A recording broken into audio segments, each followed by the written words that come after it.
the massive recall. His son, Garshan, says the company needs to be held accountable. This is something that was preventable and should have never happened. Like you should be able to trust the food that you're eating. It's 2024. Like it shouldn't really be an issue. 57 people in 18 states have tested positive for listeria poisoning from contaminated Boar's Head products. 9 people have died. LA County Sheriff's K-9 Dano is being credited with the arrest of a man who allegedly beat up and choked his girlfriend in Beach Park over the weekend. 26-year-old Ruben Ruiz tried to escape out of a window, but headed back when he saw deputies outside. He then hid under a bed and refused to surrender, and that prompted deputies to release Dano. Dano bit Ruiz on the arm, and he surrendered. Ruiz has been charged with domestic battery and obstructing a police officer. He'll be in court today.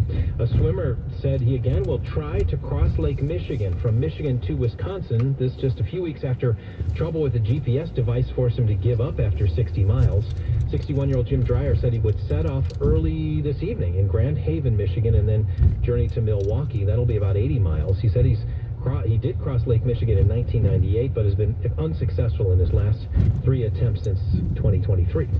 WGN Sports Times 2:34. White Sox out early on the Orioles, 2-1, top of 2. Andrew Benintendi, a sacrifice fly. Gavin Sheets, an RBI single as the White Sox look to end a 10-game losing streak. Gunnar Henderson led off the game for the Orioles with his 34th home run on the year. Cubs and Pirates tonight.